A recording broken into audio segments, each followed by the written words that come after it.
In a stunning development that's shaking the foundations of the British royal family, Prince Andrew, born Andrew Mountbatten Windsor, is now at the center of one of the most dramatic royal scandals in recent history.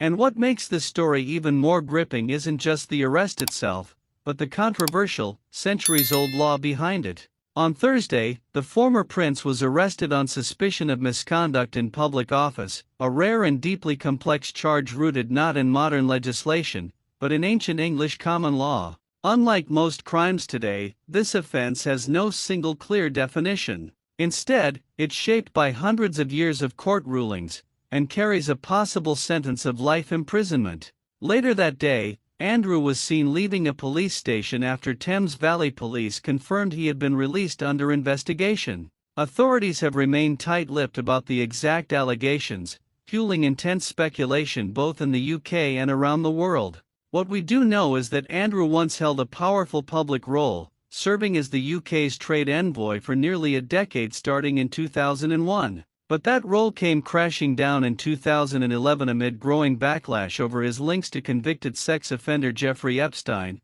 a connection that has haunted his reputation ever since. Under guidelines from the Crown Prosecution Service, prosecutors must meet an incredibly high bar to prove misconduct in public office. They must show the accused held a public role, deliberately abused their power, and acted without any reasonable justification. In short, intent and severity are everything. But here's where the story gets even more complicated. Legal experts say this is one of the most difficult crimes to prosecute in England and Wales. The Law Commission has even described it as notoriously unclear, criticizing its vague definition and the extreme penalties attached to it. Over time, shifting court rulings have turned the law into what many call a moving target. The Institute for Government says the ambiguity often forces prosecutors to rely on other, more clearly defined offenses whenever possible. And the confusion doesn't stop there. The definition of a public officer can stretch surprisingly wide, potentially covering politicians, civil servants, military officers, clergy, and even journalists accused of encouraging leaks. That broad scope has sparked years of legal controversy.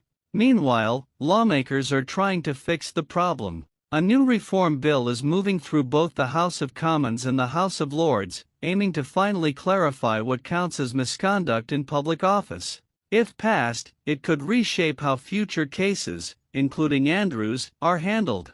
And while Andrew faces mounting legal uncertainty, there's a striking royal contrast. His brother, King Charles III, is protected by sovereign immunity, meaning the reigning monarch cannot be prosecuted. It's a reminder that even within the royal family, the law doesn't apply equally. Legal experts warn this saga could drag on for years. Complex evidence, evolving legal definitions, and high public scrutiny could turn any future trial into a marathon battle in court. So far, Andrew has not publicly responded to the latest developments, which come after the release of millions of documents by the U.S. Department of Justice tied to Epstein. Despite the storm surrounding him, the former prince has repeatedly denied all wrongdoing, insisting he never witnessed or suspected any criminal behavior.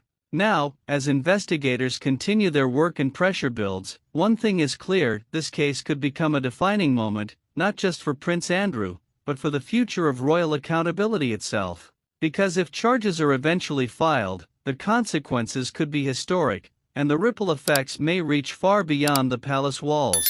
Stay tuned, this story is far from over.